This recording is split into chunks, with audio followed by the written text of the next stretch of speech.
This is geometry lesson 3.2, angle formed by parallel lines in the transversals. If you remember from 3.1, we learned about our four types of angles with transversals. The first pair, corresponding angles postulate. If two parallel lines are cut by a transversal, then the pairs of the corresponding angles are congruent. So if you've got the lines are parallel, now the lines have to be parallel for this to work, then all of your corresponding angles are going to be congruent. All right, so find each angle measure. Find ECF. Well, ECF is right here. Well, these two lines are parallel, so if this is 70, ECF also has to be 70. Okay? DCE. Well, that's right there. Let's not reinvent the wheel here. Well, if this is 70, doesn't that have to be 110 because those two would be supplementary? So that would add up to 110. Or 70 plus 110 is 180, so 110 would be your answer. You could also solve for x and set them equal and go the long way. You should get the same answer, but if you can, find it using what you already know, makes it a little quicker for you. All right. QRS. All right, QRS is right here.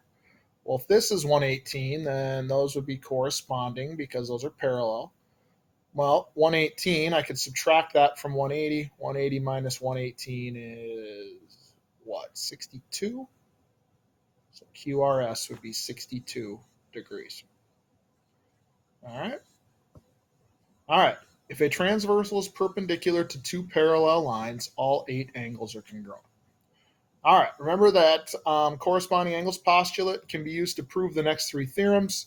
I don't think I have these on the slide, but if you look on the book, or I can just tell you here on this, So if you have parallel lines cut by a transversal, corresponding angles are congruent, all pairs. Alternate interior angles, also congruent. Alternate exterior angles, also congruent, if the lines are parallel. And then same side interiors, kind of the one oddball of the group, but they are supplementary. Those angle pairs are supplementary. All right, and these are in your textbook, or they're on. You can find them online. Page 156 is where these will be located in the online book. But corresponding alt int, alt extra, all congruent. Same side interior are going to be supplementary.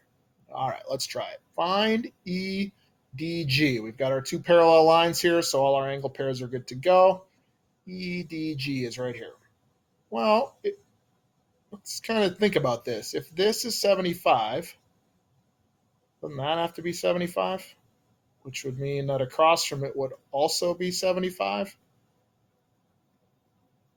So EDG is 75 degrees. BDG is right here. Well, wouldn't those be supplementary? So that would be 105 degrees. You don't have to use algebra. Sometimes you don't have a choice, but sometimes you can do it without it. So you can set those two equal. There you go. ABD. All right. This time we're going to have to do a little algebra. All right. Parallel lines. Those 2 lines are parallel, so we're good to use all our theorems. These are ABD. Well, this and this, those 2 expressions go there and there. Those are alternate interior angles. Well, since the lines are parallel, we can set those equal to solve for x. So that gives me subtract 2x, add 15. So x equals 25. But didn't ask for x. It asked for ABD. So I'm going to have to take 25 and plug it in up here. 2 times 25 is 50. 50 plus 10 is 60 degrees. Make sure as you're working through these on a multiple choice type deal that you read the question and finish what it asks you to solve for. All right? So those will be an alternate interior angles example. All right. That is a wrap for 3.2. Actually, I need to go through one of these proofs here for you. So we're going to go through this proof right here. So this is kind of a geometric proof. So we're going to use what we know to prove the alternate exterior angles theorem. All right. So once again, given and prove. Well, what you're given is going to come first. What you're trying to prove is going to come last. So down here in C would be angle 1 is congruent to angle 2.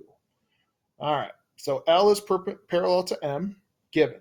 Vertical angles, number 2 here. Vertical angles. Well, the only pair of vertical angles that we have in that drawing is 1 and 3. So over here we would put angle 1 is congruent to angle 3.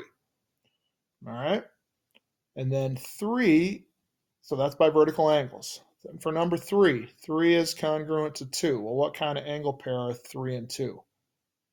Corresponding angles. Okay, and then so we just showed that 1 is 3 and 3 is 2. So 1 is 2. How did we prove that?